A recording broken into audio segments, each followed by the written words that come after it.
Salutations les jeunes, bienvenue dans cette troisième vidéo du chapitre 16. Nous allons maintenant parler de la réaction de différents acides avec l'eau. Et la première chose à dire avant d'aller plus loin, c'est que l'eau, c'est une base. Une base au sens de Bronsted, bien sûr.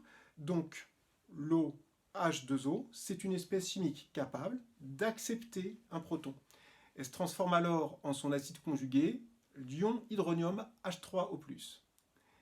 Donc on garde dans un coin de sa tête que l'eau appartient à un couple acido-basique. La notation standard de ce couple, eh bien, c'est ça. Alors ensuite, mélangeons des acides avec de l'eau.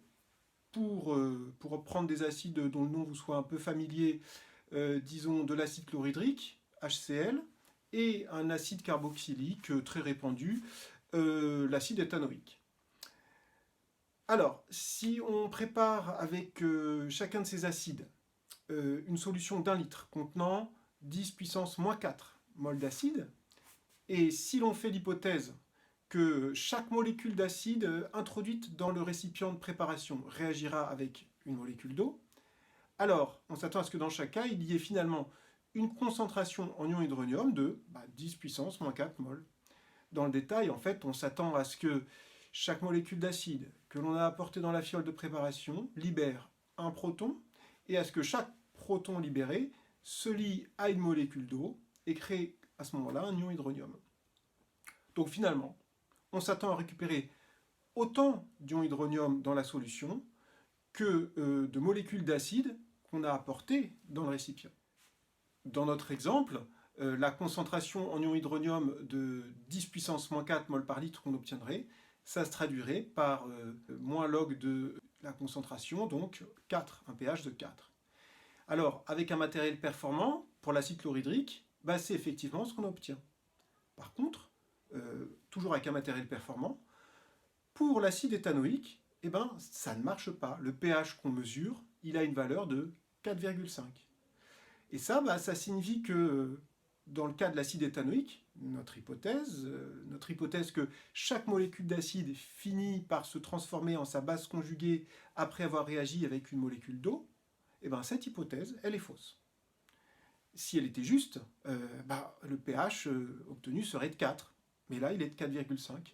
Donc ça veut dire que l'ion hydronium, il y en a moins que ce qu'il pourrait y avoir, parce qu'une partie des molécules d'acide éthanoïque n'a pas réagi avec de l'eau. Donc là, on a affaire à un nouveau type de réaction qu'on n'avait pas rencontré avant ce moment-là en terminale. On savait déjà évidemment qu'il y avait des réactions lentes ou d'autres rapides. Et maintenant, on peut aussi dire qu'il y a une autre possibilité pour les réactions d'être soit totale et de ne s'arrêter que lorsque l'un des réactifs est épuisé, manque complètement, il n'existe plus dans le milieu réactionnel. Mais il y a aussi des réactions chimiques qui sont incomplètes, c'est-à-dire qu'elles s'arrêtent alors qu'il reste de chaque réactif nécessaire, on a encore tout ce qu'il faut, mais pourtant ça s'arrête. D'accord ? Le milieu réactionnel n'est pas épuisé de l'un des réactifs, et ce type de réaction, on les appelle des réactions limitées. Alors en réalité, ça ne s'arrête pas comme ça, tout d'un coup, de manière inexplicable. Ce qui se passe, c'est que les produits de la réaction, l'ion éthanoate, qui est la base conjuguée de l'acide éthanoïque, et l'ion hydronium, qui est l'acide conjugué de la base H2O, ils peuvent se retransformer en acide éthanoïque et en eau, et en fait, la situation finale s'avère être un équilibre. Un équilibre entre deux transformations qui sont inverses l'une de l'autre. En fait, on dit même qu'il n'y a qu'une seule transformation, mais qu'elle possède deux sens d'évolution. Donc ici, on dirait, dans le cas de l'acide éthanoïque, que la consommation de l'acide éthanoïque et de l'eau pour donner la base conjuguée ion éthanoate et l'acide conjugué ion hydronium, c'est le sens 1. Et que la consommation de l'ion hydronium et de la base conjuguée ion éthanoate pour donner l'acide éthanoïque et l'eau, c'est le sens 2.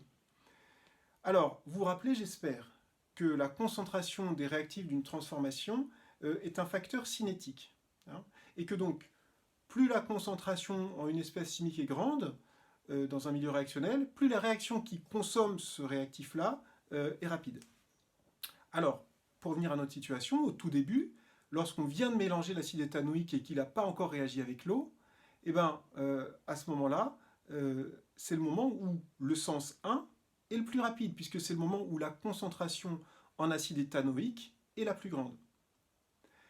À ce même moment, le sens 2, bah, lui, il est infiniment lent, parce que ces réactifs, à savoir l'ion hydronium et l'ion éthanoate, bah, eux, ils ont des concentrations nulles, puisqu'ils n'ont pas encore commencé à être formés. Par contre, plus le sens 1 va avancer, moins, moins ce sens 1 sera rapide, puisque la concentration en acide éthanoïque diminue. Un des produits de ce sens diminue. Et en revanche, plus le sens 1 avance toujours, plus le sens 2, lui, devient rapide, parce que les concentrations en ion hydronium et en ion éthanoate, les réactifs du sens 2, ces concentrations augmentent. Et la situation finale, c'est un équilibre avec un milieu réactionnel dans lequel les concentrations en acide éthanoïque, en base conjuguée ion éthanoate et en ion hydronium sont telles que le sens 1 et le sens 2 sont aussi rapides l'un que l'autre. À chaque instant, on a autant de molécules d'acide éthanoïque qui se transforment en ion éthanoate avec de l'eau et en ion hydronium, qu'on a d'ion éthanoate et d'ion hydronium qui se retransforment en molécules d'eau et molécules d'acide éthanoïque. Cette situation finale, la situation où plus rien ne change, en fait, ça correspond à un équilibre chimique dynamique. Alors, pour terminer, il me reste à vous dire le nom des deux grandes catégories d'acides qu'il faut maintenant avoir identifiées. Ceux qui réagissent totalement avec l'eau, comme l'acide chlorhydrique, et ceux qui réagissent de manière limitée avec l'eau, comme l'acide éthanoïque, avec un équilibre comparable à celui que j'ai décrit tout à l'heure. Alors, les premiers sont appelés les acides forts quand la réaction est totale, et les seconds sont appelés les acides faibles quand la réaction donc est limitée. Alors, maintenant, nous avons devant nous la quatrième partie du cours qui fera l'objet de la vidéo suivante. Et donc, cette quatrième partie vous présentera une grandeur qui permet d'entrer dans les aspects quantitatifs des réactions limitées des acides faibles avec l'eau. Pour le moment, je m'arrête et je vous dis à bientôt dans la vidéo suivante.